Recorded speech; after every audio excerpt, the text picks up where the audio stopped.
Hey folks, Vortex here and welcome to my review of the Fiio KA11. As you can see, this is a dongle DAC and a very powerful one for $30.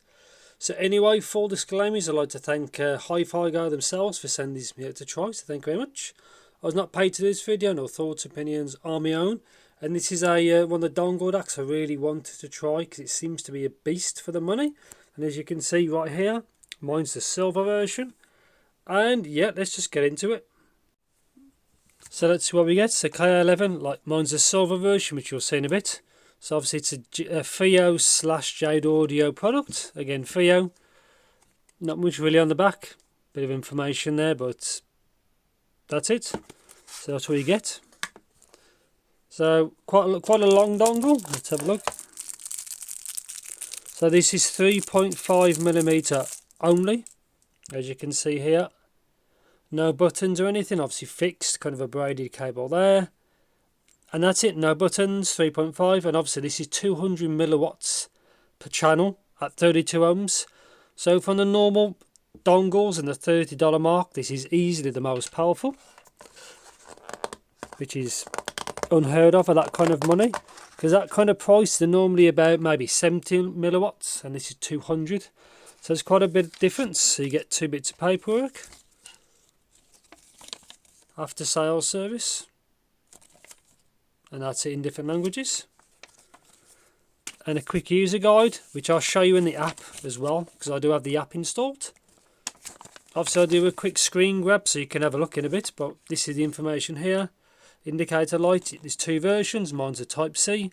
Obviously lightnings if you got iOS, some sort of iPhone. There's the colours, or the LED, and that's it. So in the next clip, I'll do like a screen capture of me using it on my phone, so you can see what it looks like there, and then it's into the full review.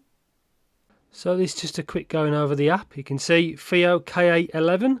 Mine is version obviously 0.04. There is a firmware update for this to 0.08, but it depends if you really need the fixes. To be honest, I don't. Also, this app is a bit temperamental.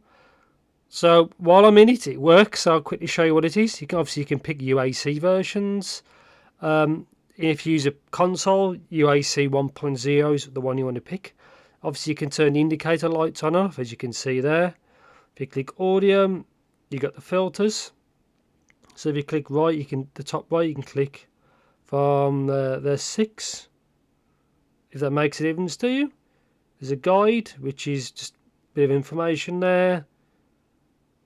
Colours, it's the same basically in the actual the leaflet it comes with it. This is what it looks like when you first open it. You just add the device.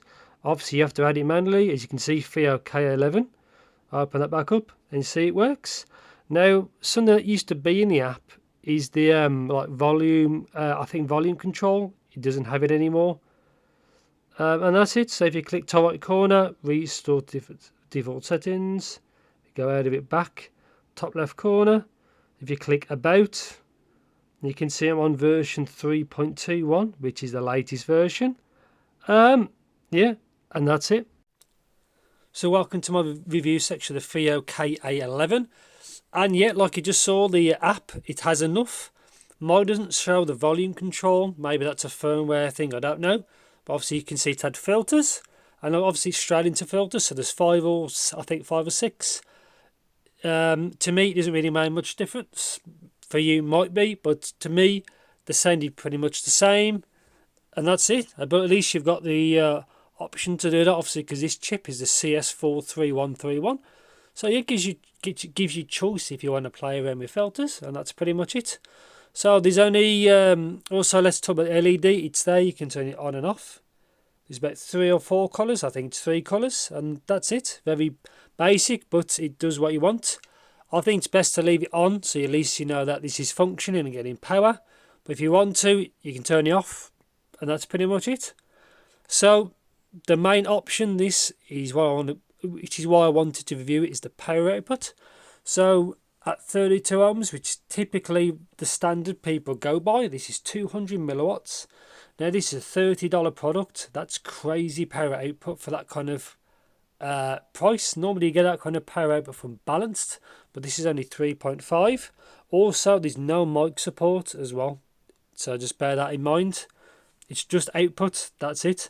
So power output is really good. And now obviously I've used this with my phone, and I've used this with my PC with a USB-C-A adapter, which it probably could do with being bungled with the, you know, so you can use it with the computer if you don't have a Type-C port. But anyway, the power output of it is, I think, really, really good. And obviously I'll talk about some other things further, you know, later in this video. But the power output is excellent, very good. Probably better than it should be, but who knows. But for $30, great. There's also no buttons, as you can see. Maybe that probably up the price. They've probably done that to keep the cost down. And that's pretty much it. So I tried this with two things. So my phone via the Type-C, which is obviously Android, and I tried this with my Windows 10 PC. I had to use a USB-A adapter. I think they should have included one in the box because they're very cheap. And yeah, it works absolutely fine on either. Plug and play, not a problem at all. Now, sound. So what does this sound like? I found it very kind of detailed, very clean. There's no hiss, noise floor, nothing like that.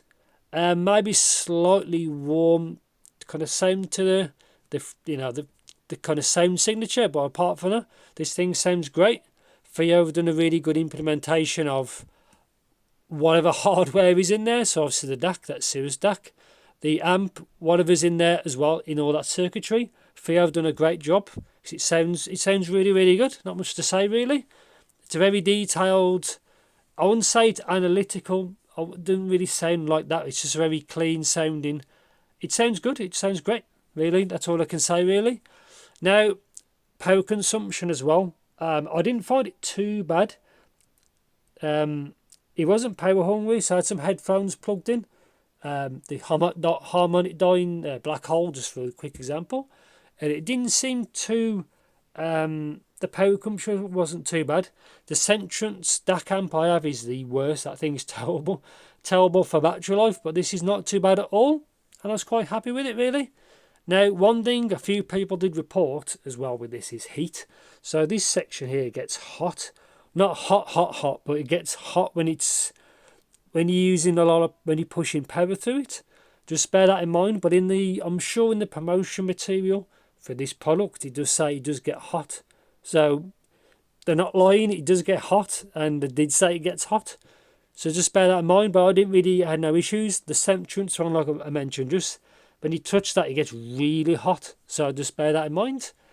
I've already mentioned like noise floor sounds really good. I think it supports DSD. Does 32-bit, I think 384. From memory, I may be wrong, but yeah, that's pretty much it. Trying to quick skim over. So, do I recommend the KA11? Yes, without a doubt. It's the best $30 dongle I've ever tried. Especially that power and the sound quality, the performance. Really, the only things to nitpick, but maybe it probably costs more to implement, obviously would be a USB-A adapter. If this probably would have been detachable, again, probably costs more, but just to include an adapter would be good. And maybe buttons on a future version. Who knows, but I'm very happy with what it is. It's a great DAC dongle for $30. I think it's great. I'm not surprised people do like it. Again, if you're a computer user, you could probably either get an extension cable and then plug that in, and then use your keyboard to change volume, which is probably the easiest way of using it. But yeah, knobs to say, just a nitpick, it gets hot. No USB-A cable and no button, and that's pretty much it. No mic support, but I'm not really that bothered about it. They also mention in the promotion material that it doesn't support that, so it's there. And yeah, good dongle, not much to say. Best $30 one I've ever tried. Again, if you spend a bit more, you get more power, but that's balanced kind of dongles. Again, cost more. $30, best dongle I've tried for that kind of money.